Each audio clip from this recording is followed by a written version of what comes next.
Прво послание на апостол Павле до Коринтијаните, 7 глава.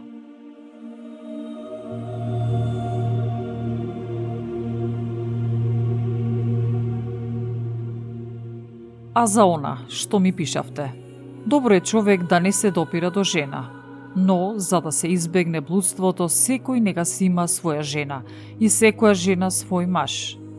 Мажот да ја извршува својата должност спрема жената, а исто така и жената спрема мажот.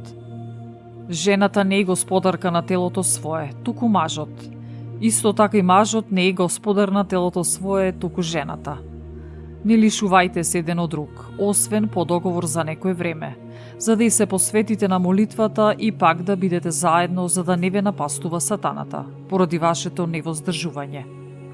Ова пак ви го велам како допуштање, а не како заповед. Зашто сакам сите луѓе да бидат како мене, но секој си има своја дарба од Бога, еден на ваков начин, друг на поинаков.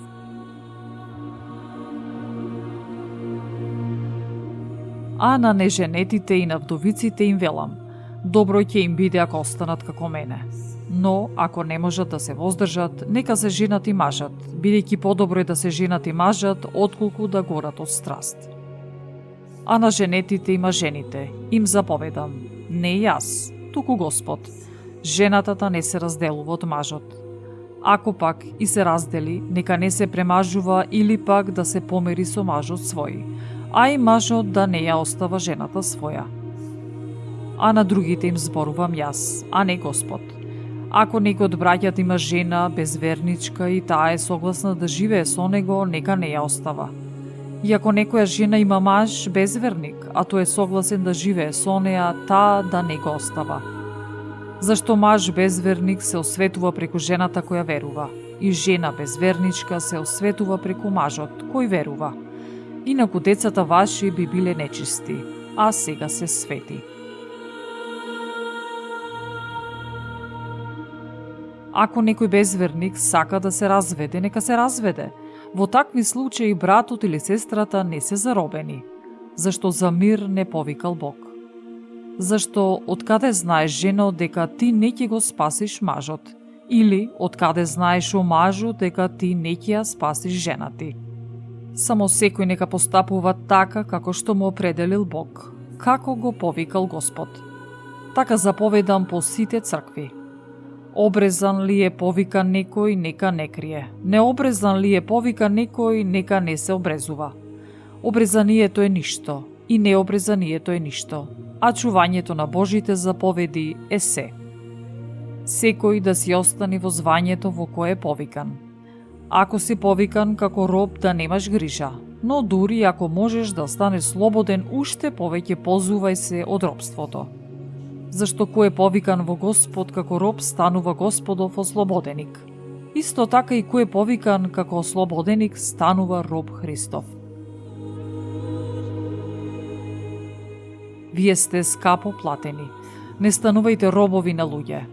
Секој што е повикан браќа, во него нека остане и пред Бога.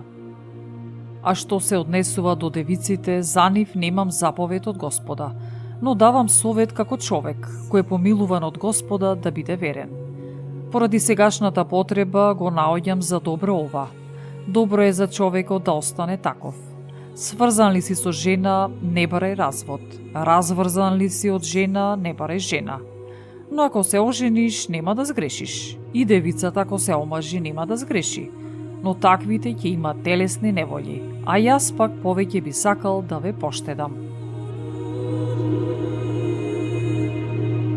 Ова ви го велам, браќа, зашто времето натаму е кратко, та оние што имаат жена да бидат како да ја немаат, и кои плачат како да не плачат, и кои се радуваат како да не се радуваат, и кои купуваат како да немаат ништо, и кои се ползуваат од овој свет како да не се ползуваат, зашто ликот на овој свет е минлив.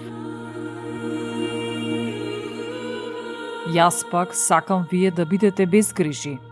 Неженетиот се грижи за Господови работи, како да му угоди на Господа, а женетиот се грижи за световни работи, како да ја угоди на жената.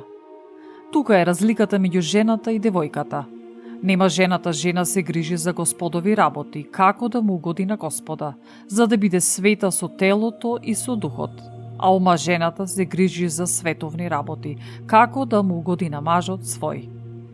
Ова ви го зборувам за ваша корист, не да ви поставувам стапица, туку примерно и непречено да бидете приврзани на Господ. Ако некој мисли дека срамно девицата некого да му остане таква во напредната возраст, тој нека прави како сака. Нема да погреши. Таквите нека не се мажат. Ако е тврд во срцето свој и нема потреба, а има власт над својата волја, па реши во срцето свое да ја зачува својата девица, тој добро прави. Така оној кој ќе ја омажи својата девица добро прави, а оној што нема да ја омажи подобро прави. Жената е врзана додека е жив мажот незин. Ако умре мажот незин, таа е слободна да се премажи за кого сака, но само во името на Господ. Само поблажена е ако си остане така, според моето мислење, а мислам дека јас имам Дух Божји.